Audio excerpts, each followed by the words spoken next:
For 8 years, Clara Bennett's job description was simple: cook the dinners he liked, clean the house he paid for, plan the elaborate roleplay nights that kept him coming home, and pretend, always pretend, that her marriage wasn't slowly collapsing around her. Then one Tuesday morning, she woke up and could see them, reader comments, floating in the air like translucent subtitles, calling her the villain, predicting her CEO husband would leave her penniless for another woman. So she did the one thing no one expected. She stopped playing the part.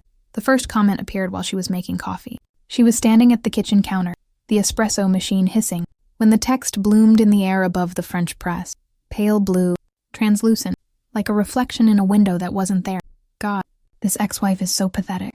She's literally making his coffee while he's upstairs texting the female lead. Clara's hand stopped mid-pour. Coffee dripped onto the counter. She didn't move. She'd seen things before.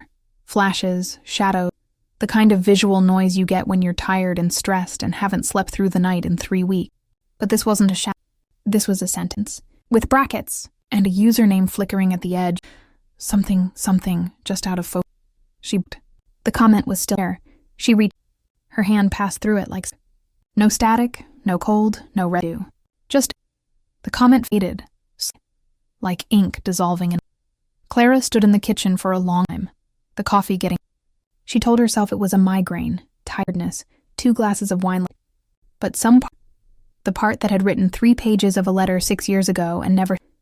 The part that had closed her design portfolio and put it in a box and told herself that she'd been waiting. Not that... The waking up. She didn't make coffee. She didn't pack lunch, the bento box with grilled chicken and brown rice and the little container of wasabi almond. She didn't lay out his bed, checking the tie against the shirt against the pocket square like a puzzle she'd solved 1,000. She poured her... She drank it standing there, looking out at the rain. And when Ethan came downstairs at 30, fresh showered, wearing the suit he'd picked out himself because she hadn't one out, she didn't act. She didn't say, "There's coffee," or any of the 100 small things she'd said every morning for years. She'd there, holding her mug. He paused at the bottom. He at the counter. No lunchbox, no coffee waiting. At her. "Everything okay?" "Fine," she said. And for the first time in 8 years, said it. She meant the version of fine wasn't a lie. It wasn't good. It wasn't happy. It was fine. She was awake and she was fine. Frowned. He opened his mouth like he was something. Maybe ask again, maybe get annoyed, maybe do that thing where he sighed and shook his head like... But then his phone buzzed, pulled it out. His face changed, the slight softening around the eyes, a smile, the way his faster. The comment above his phone, them. There it is. The female lead texting him good morning. He's so gone for her. The ex won't stand a chance. Comment. She looked at Ethan's face, soft, distracted, already somewhere else. She looked at the empty counter. Should have been. Say anything. She didn't confront him. She demanded to see his phone. She just set her mug down, up her keys and said, "I'm going." Now? Looked up, surprised. "It's 7:40. Where are you going?" She said. Left. Without a destination. South on I-5. Past the stadiums. Past the port. Past the studio was. She almost turned in. Almost. But she kept driving. She ended up at a coffee shop in Georgetown. Mismatched furniture, a barista with no Wi-Fi. She sat in a booth by the window and ordered coffee lemon cake she didn't when she thought. 8 years. About the roleplay night, the hotel bars, the strange meeting for the first time, the secret lovers, the elaborate scenarios she'd constructed because the real conversation had around year 4, and she hadn't known how to bring it back. About the way he'd start checking his phone during dinner. About the way he'd come home smelling someone else's perfume, and she'd told the office. The comments. And she realized she wasn't surprised. Not really, because the comments were telling things she'd already known. Things she'd buried, her routines and rituals, and the careful life. Her phone buzzed. A text from Ethan. "Where are you? We need to talk." She looked at the text, thought about the old Clara. The one texted back immediately, apologizing, explaining herself small. The one who would have gone home and made his lunch and laid out his and everything was fine. She typed a reply. Her thumbs were steady. "I'm fine. I'll be home later. We can talk then." She hit send. She set the phone face down. She ate a bite of lemon cake. Too sweet. She ate another bite anyway.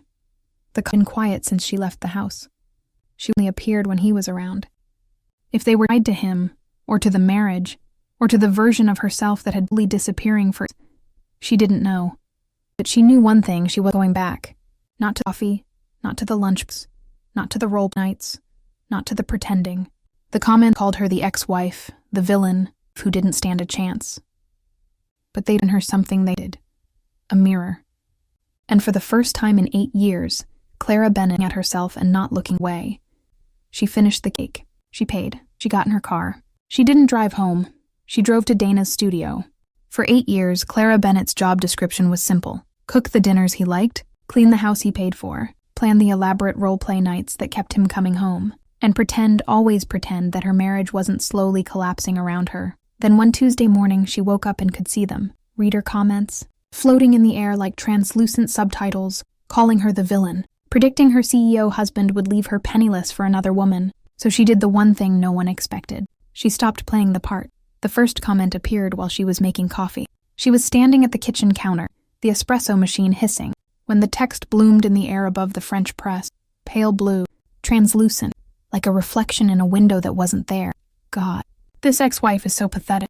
She's literally making his coffee while he's upstairs texting the female lead. Clara's hand stopped mid-pour. Coffee dripped onto the counter. She didn't move. She'd seen things before. Flashes, shadows, the kind of visual noise you get when you're tired and stressed and haven't slept through the night in 3 weeks. But this wasn't a shadow. This was a sentence. With brackets.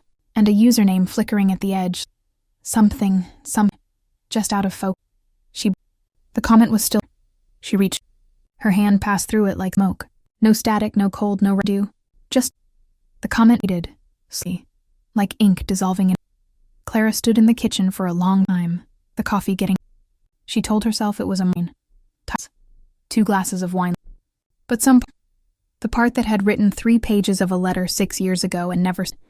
The part that had closed her design portfolio and put it in a box and told herself. That part. She'd been waiting. Not the comments. The waking up. She didn't make coffee. She didn't package. The bento box with grilled chicken and brown rice, and the little container of wasabi almonds.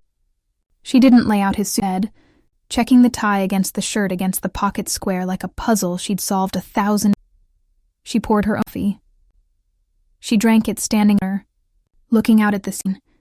And when Ethan came downstairs at 7:30, freshly showered, wearing the suit he'd picked out himself because she hadn't let one out, she didn't ask slept.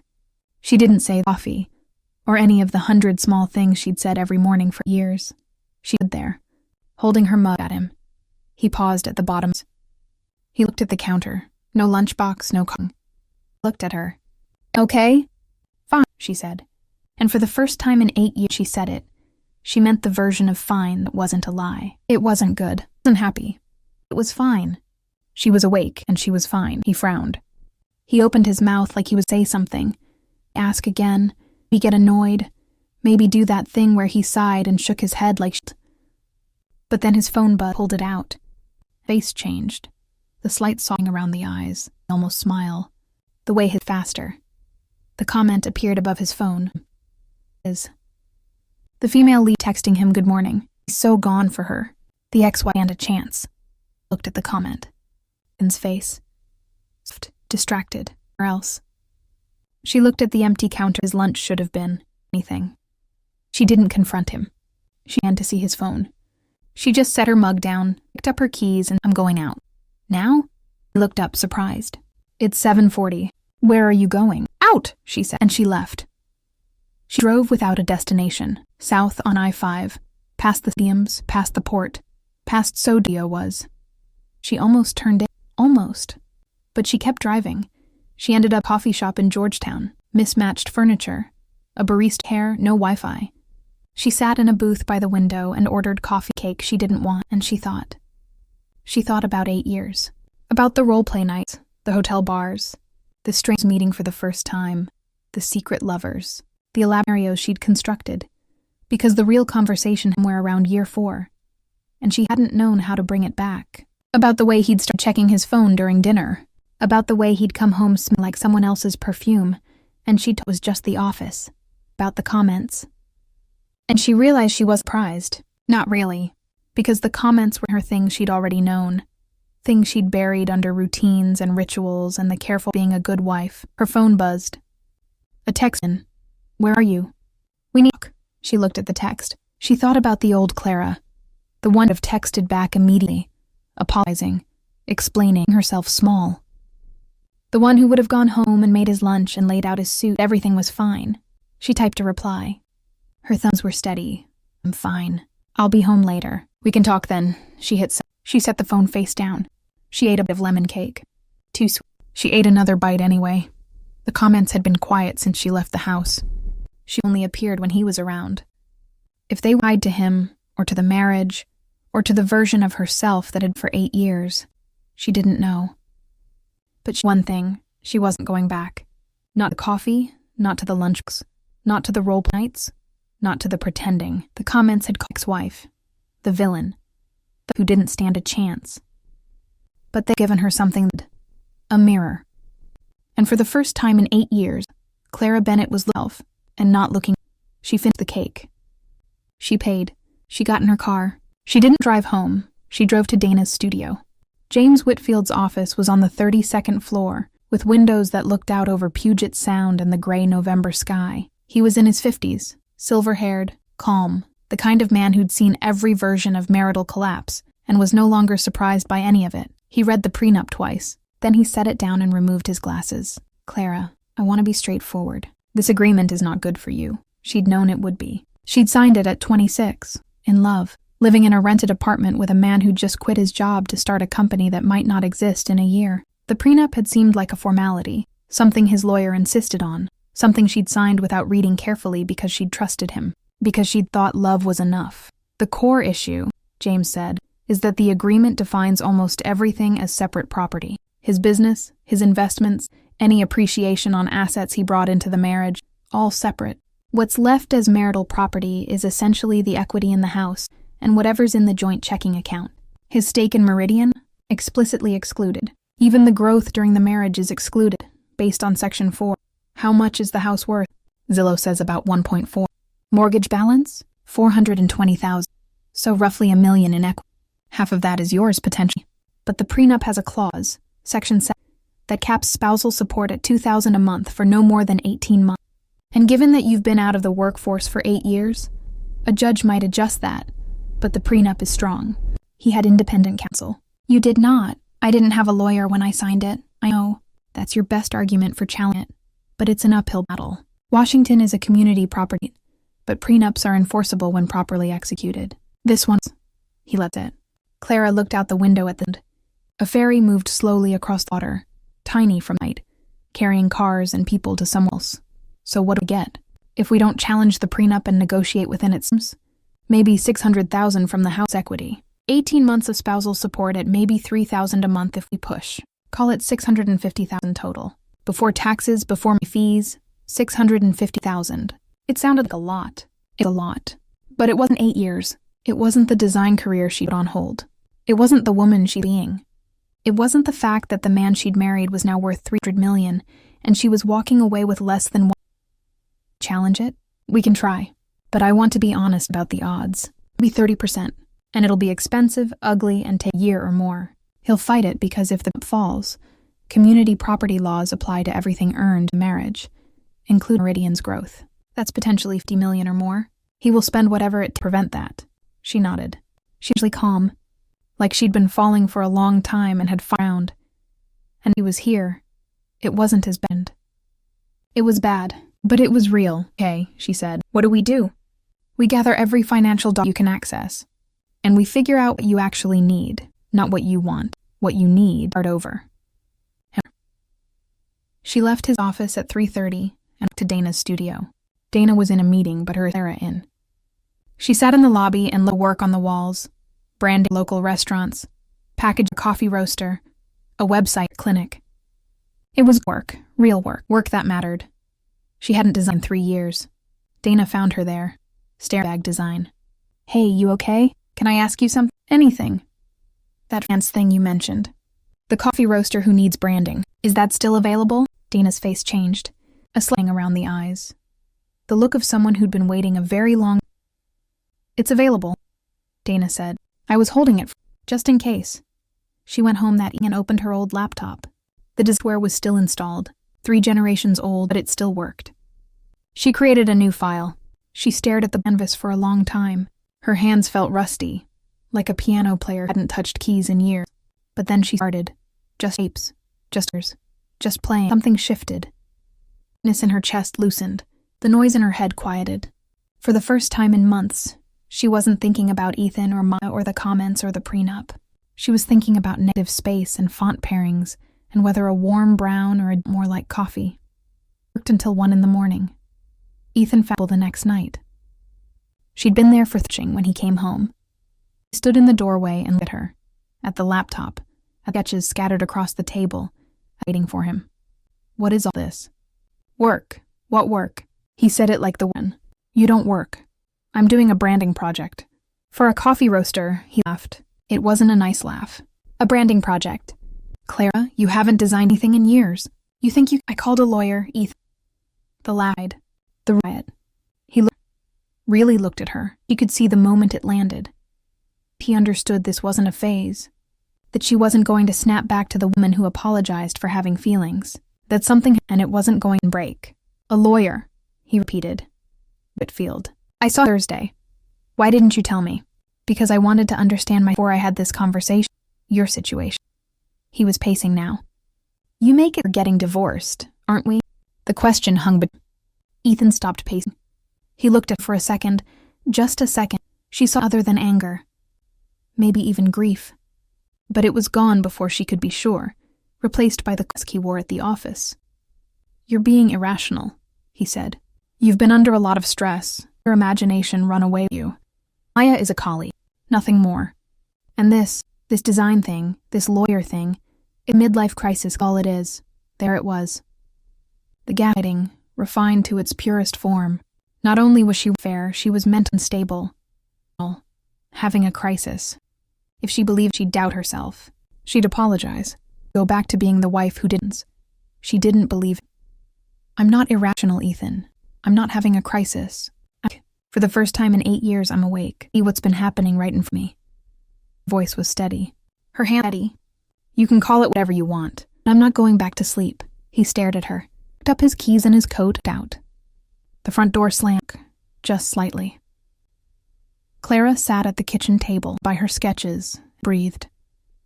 Comments appeared, ones confused. What's she doing? She used to be the crazy one. This doesn't make sense, never stands up herself.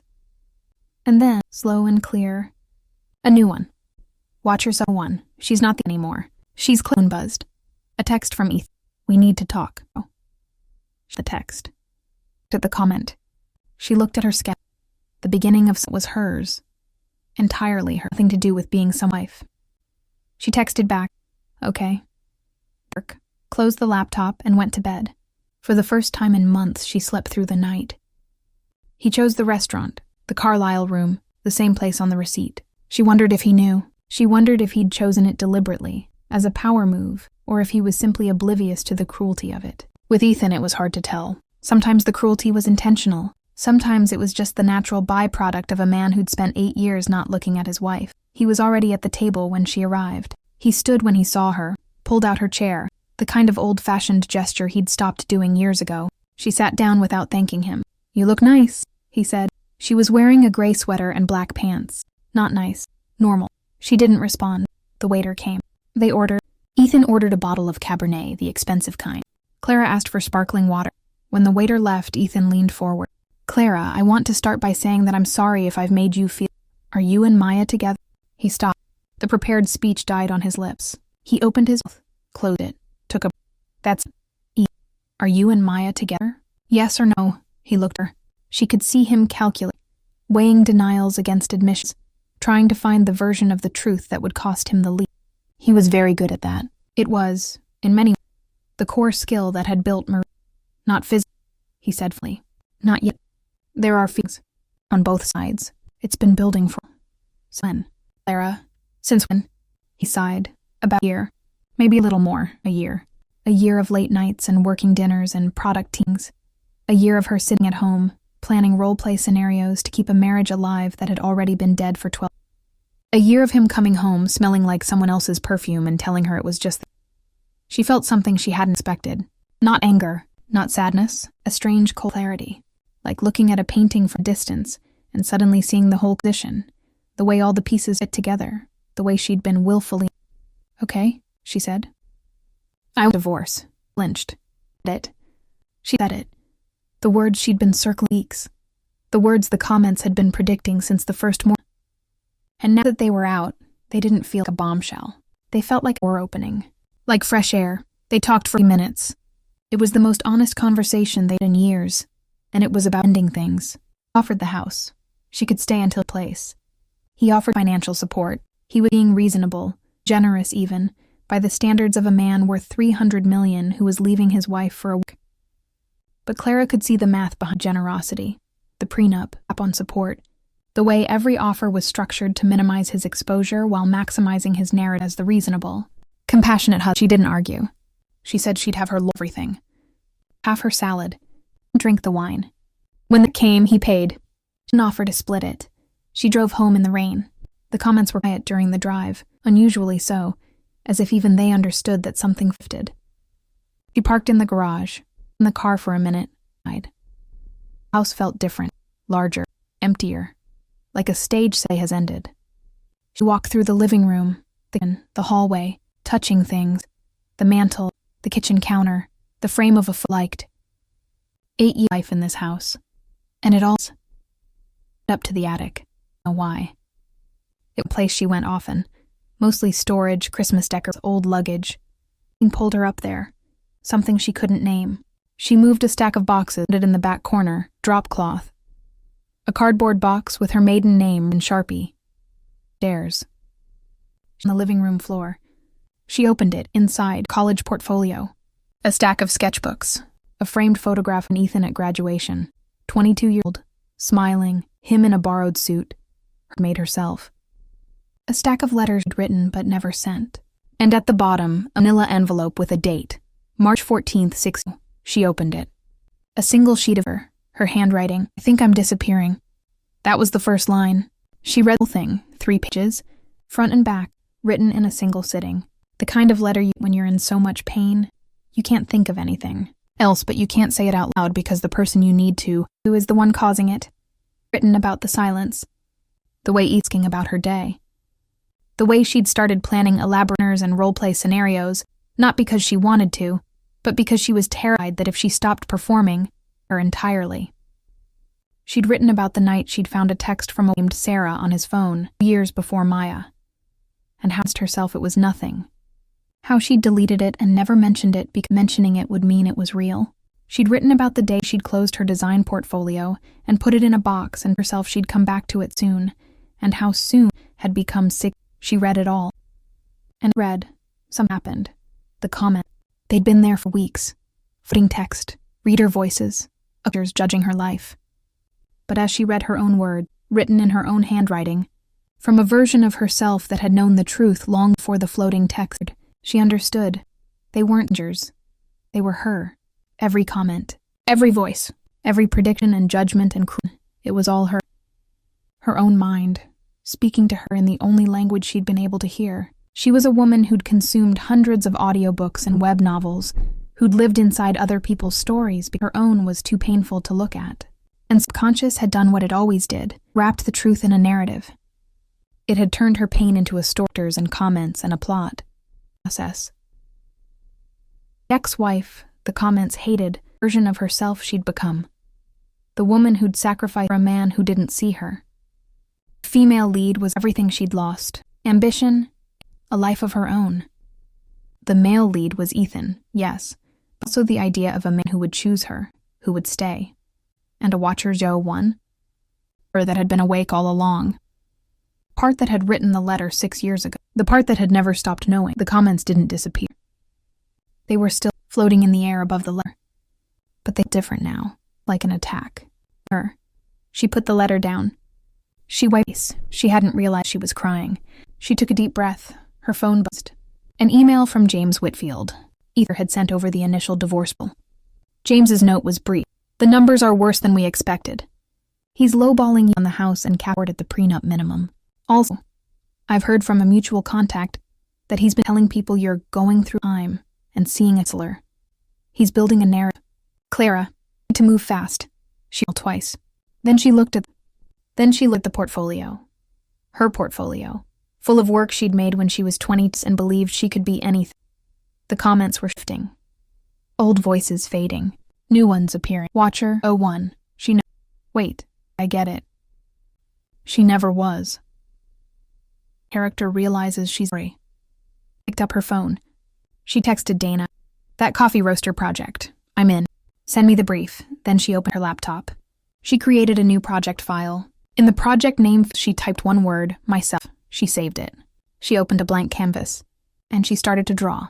The breakthrough came from an old laptop. She found it in the attic 2 days later. The same attic, the same box, tucked under a stack of sketchbooks she hadn't looked at in years. It was a MacBook Pro from 2015, the year Ethan had founded Meridian. She'd been the one who designed the first logo, the first pitch deck, the first product interface mock-ups. They'd been broke then, living on ramen and hope.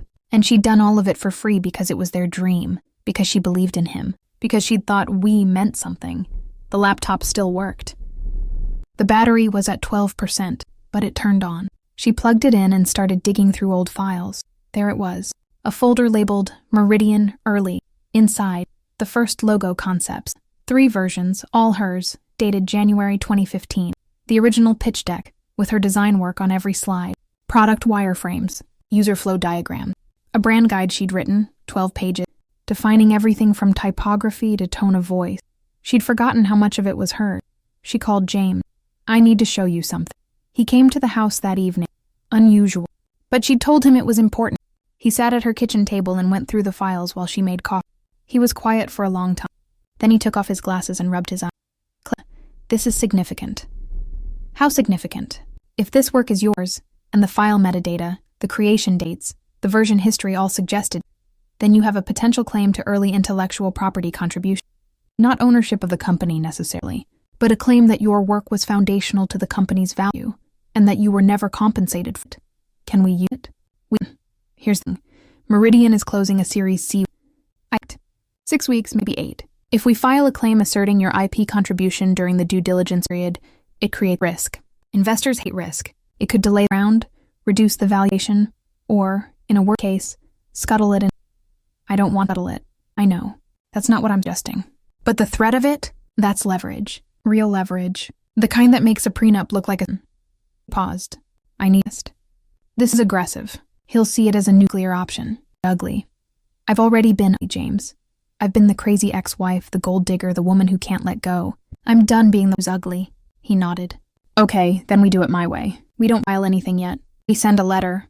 We lay out the evidence. We make it clear that we're open to a reasonable settlement that accounts for your contributions, and that if we reach one, we'll pursue all available remedies. We give him 5 business days. And if he doesn't, then we file. And we let his investors ask questions. She thought about it. She thought about the woman who'd designed those logos into department, who'd believed in we, who'd put her own dreams in a box. She thought about the letter she'd written 6 years ago, the 1%. She thought about Watcher 01, and what they... Do it, the voice said. Not for revenge or owed. Send the letter. While James worked on the legal strategy, Clara worked on the coffee roaster. The client was a small roaster in Ballard. 2 guys, a garage, and a dream that was slightly more realistic than Ethan's had been because they actually... She'd spent weeks on the branding, logo, packaging, website mock-ups, templates. Pulled all-nighters. She'd argued about kerning. She'd felt alive in a way in years. She presented the warning. The 2 guys, Mark and Theo, sat in their garage-turned-roastery designs. Mark, the quieter one, picked up a coffee bag mock-up and turned it over in his hands. This is the best thing I've ever seen with our name on it. Theo, the louder one, said, Holy shit. They hired her for the full rollout. The fee was $100.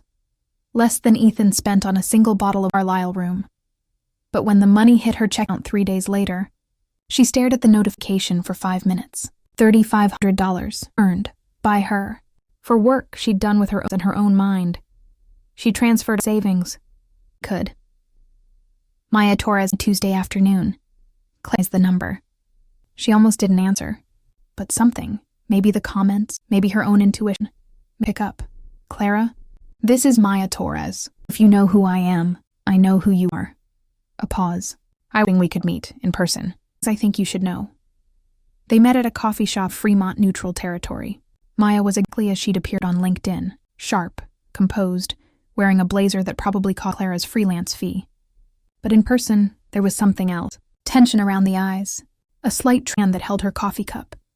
She looked like a woman who'd been lying to herself. Stopped. Start by saying I didn't know, Maya said. Ethan told me separated for over a year, that you were living in separate bedrooms, that you'd agreed the marriage was over and were just waiting for the right time to tell people. Said you were seeing someone else even. Clara felt her jaw tighten. I wasn't seeing anyone else. I know that now. I've known for a while, but I blamed him at first. Because he's very thing, and I wanted to believe. Because if it was true, then what we're doing wasn't this? Changed. Maya took a breath. 3 weeks ago I was at his house. He'd asked files from his home office. I went upstairs. The master bed. His clothes were in the closet. Your clothes were in the closet. There were 2 toothbrushes in the room. 2, not 1. And I thought, if they've been separated for a year, why does she still live here? Why are her things here? She looked at Clara. And then I thought about all the others. The way he'd talk about you, always in the past tense, always as if you were already gone. The way he'd never let me come to the house. The way he'd answer my texts instantly during work hours but go radio silent after 7. I realized I'd been willfully not seeing it. The same way he willfully didn't see it for a while. Clara nodded. She didn't say anything. There was nothing to say. They were 2 women who'd been lied to by the same man in different ways, and the louder than any words. I'm leaving Meridian, Maya said. I accepted a position at another company. I start in a month. I'm telling you, I thought you should know. And because whatever happens between you and Ethan, I don't want to be the weapon he uses against you. I'm not the female lead in your story, Clara.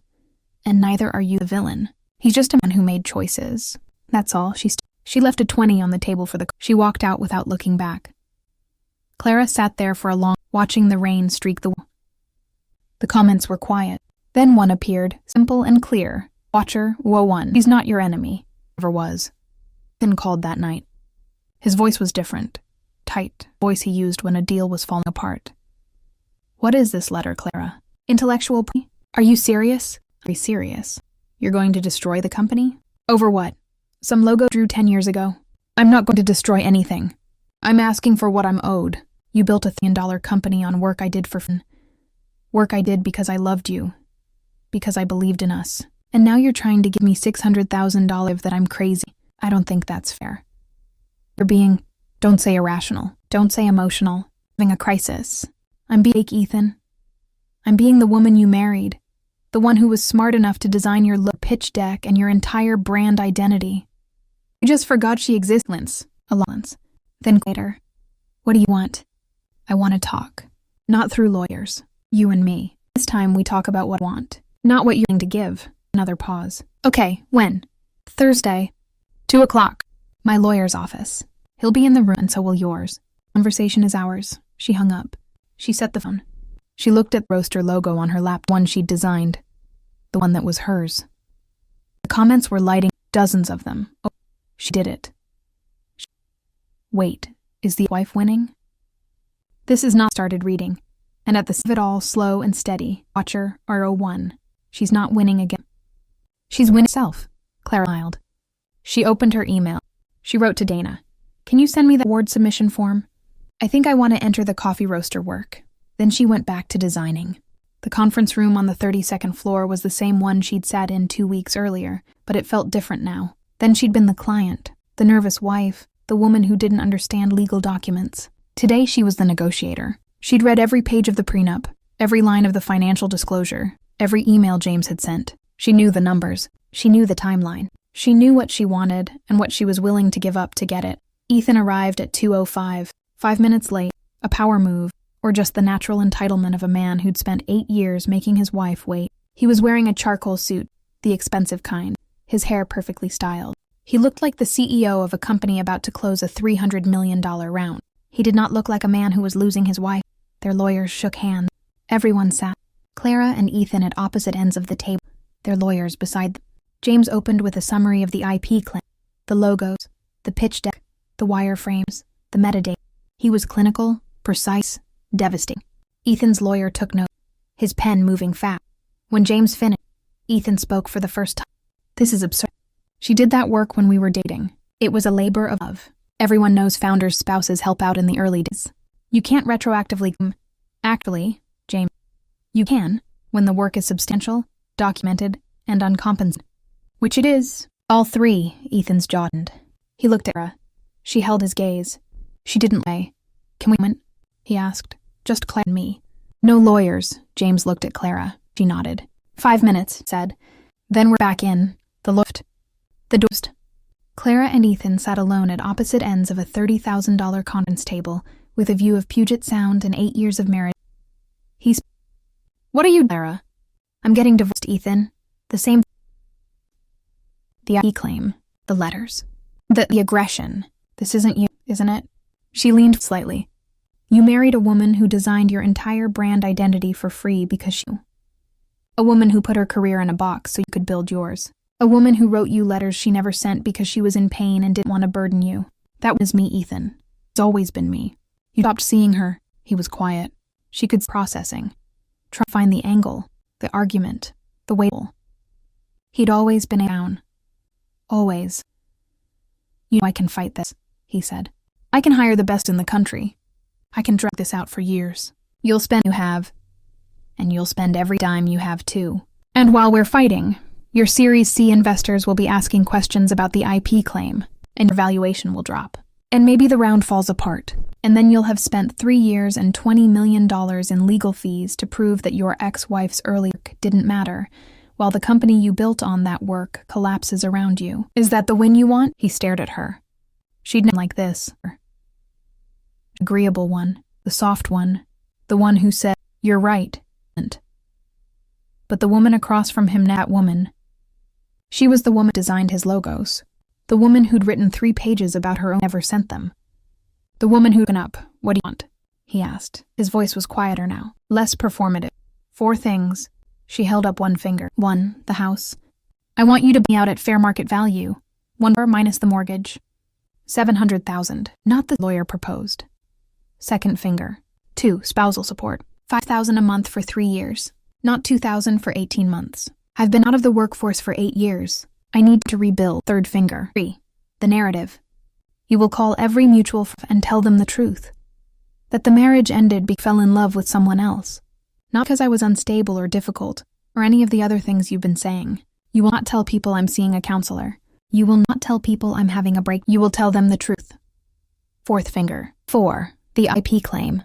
I drop it. Permanently. No lawsuit, no filing, no disruption to your funding round. The company is yours. Always was. I want to be paid for the work I did. She put her hand. Take it or leave it. He was quiet for a long time. The rain had started again, tapped the floor-to-ceiling windows. A ferry moved slowly across the sound, building a phone. He said finally, I never meant to hurt you. I know you didn't.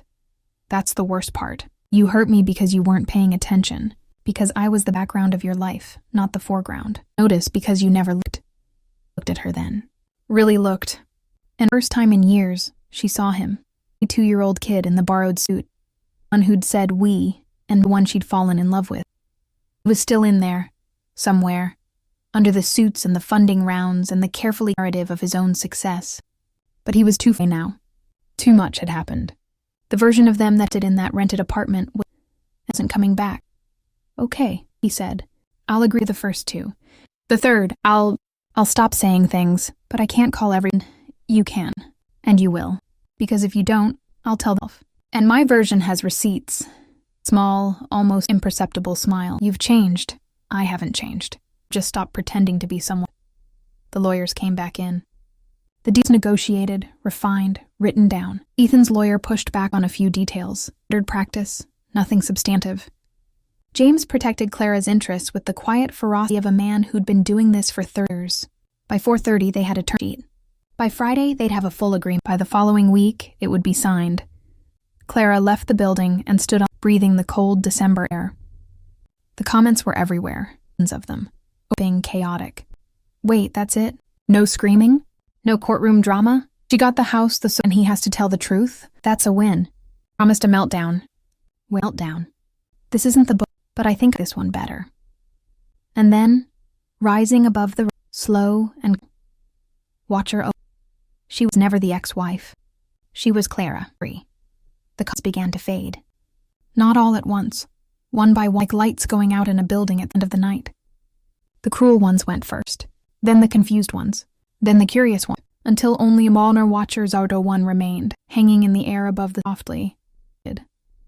Clara blinked. The sky was gray. The rain. There was nothing floating in the air anymore. No comments, no script, no character, just the street, the buildings, the sound of traffic. Her, standing on a sidewalk in downtown Seattle, 34 years old, freshly divorced, with a freelance business and a checking account with $34 in it, and a future that was entirely, terrifyingly, wonderfully hers. Pulled out her phone. She texted Dana, "It's done. Drinks tonight?" Dana replied seconds. "Yes, I'm bringing the good wine. Favorite cheese?" Possibly a speech, Clara laughed. She phoned away. She started walking to the light rail station, and for the 8 years, she didn't was playing a role. She felt like herself. 6 months later, Clara Bennett woke up in a bedroom that was hers, not the master bedroom of a house she shared with a husband. Not a guest room, not a temporary space while she figured things out. Hers. A 1-bedroom apartment in Capitol Hill, on the 3rd floor of a brick building with a creaky elevator and a landlady who left homemade cookies on the doorstep. The rent was more than she'd expected and less than she'd feared. The bedroom was small, just enough for a queen bed, a dresser, and a window that looked out over a courtyard with a cherry tree that would bloom in April. She loved it. She made coffee, a pour-over, the kind she'd learned to make during the coffee roaster project, and carried it to the room that was supposed to be a dining room, but was now her studio. A drafting table stood against the far wall, covered in sketches and swatches. Her laptop was open to a brand identity project for a pediatric clinic in Ballard. On the wall above the desk, she'd framed 2 things. The coffee roaster logo, the one that had won a local design award in March, and a photograph of her at 22, holding her college portfolio, grinning like she had no idea what was coming. The freelance business was growing. Not fast. She wasn't going to be a millionaire by 40, but steadily. 3 regular clients, a few one-off projects, word-of-mouth referrals from people who'd seen the coffee roaster work. She'd made enough in the first 6 months to cover rent and groceries and health insurance, and still put a little in saving. It wasn't the life she'd had before. No cleaner, no landscaper, no $7 series. But it was her life. Every dollar earned, every bill paid, every decision made by her and for. She and Dana had dinner every Saturday. Dana's son Leo had decided Clara was his favorite person in the world after his mom and his dinosaur collection, and he insisted on showing her every new drawing. Clara had taught him how to draw a T-Rex with proper proportions, and he'd responded by drawing a T-Rex wearing a dress and holding a which he'd titled Clara the Diner. It was on her fridge. Maya texted occasionally. Not often. They weren't friends exactly and probably never were. But there was a respect between them, the kind that forms between 2 people who've seen each other at their most vulnerable and chosen not to use it against each other. Maya was at the new company thriving. She'd sent Clara a link to an article about Maya Torres, former Meridian CEO, leads product at Health Tech, and Clara had texted back, "You earned it." Maya had. "You." She'd seen him once in March at a mutual friend's birthday. She'd almost. Dana had offered to be her buffer, field, her emotional support animal in. But Clara had decided she was done avoiding rooms, because Ethan might. She'd been alone. She'd worn a blue dress she'd bought with her own money. She'd had 2 glasses of wine, and 3 conversations that had nothing to do with her. He'd found her by the bar near the. He looked thinner than remembered. The kind of tired that sleep. The Series C had, she knew, $420 million. Meridian expanding. He was everywhere in tech press. Ethan Bennett, the visionary. But standing in front of her. Clara. "Hey, Ethan. Good. Thanks." A pause. The party noise around them. Laughter, music, did his weight. "I've been thinking about us." Things ended. She waited. She held the silence. That was a new skill, letting silence exist without rushing comfortable. "I made mistakes," he said. "A lot of them. And I'm sorry for the lying, for not seeing you, for all of it." She looked at him. The sincerity. He meant it. Or at least he meant the version of it meaning. But sincerity didn't undo 8 years. It didn't bring back the design career she'd put in a box. It didn't unwrite her she'd never sent. It was an apology, and it was real. It was too late. "Thank you," she said. "Appreciate you saying. Do you think—" He started again. "Do you be friends?" She thought about it. "Honest. Not now. Maybe someday. But I need more time." He nodded. He expected that answer. "Stand." He paused. "Clara, the work you're doing. The design stuff. I saw the coffee roaster. The award. You're really—" "Thank you. Said that a long time ago." "Yes," she said. "You should have." She didn't say it fully. Just— He nodded again. And then he was gone. Back into the party. Back to his $400 million company and his life he'd chosen. Clara watched him. She felt. Not anger. Not sadness. Not regret. Just a quiet, peaceful absence. Like a tooth that had been aching for years and had finally stopped hurting. She left the party early. She walked home through the March rain, Seattle rain, the kind that doesn't pour, just set, and she didn't mind it. She got home, took off her shoes, made tea, and sat at her drafting table. She had a project due Monday, a website for Unity Garden in the Central District, and she wanted to get a head start. She opened her sketchbook. She flipped past the coffee roaster concepts, past pediatric clinic logo drafts, past a page of T-Rexes wearing dresses. She stopped on a blank page. At the top, she wrote the date. Then she started. It was late when she finished. She lay there and looked at what she'd made. It wasn't for a client, and for money. It's just hers. A design logo, her studio. The name she'd been turning over weeks. Design. Simple, clean, a monogram made of overlap that formed a shape like a...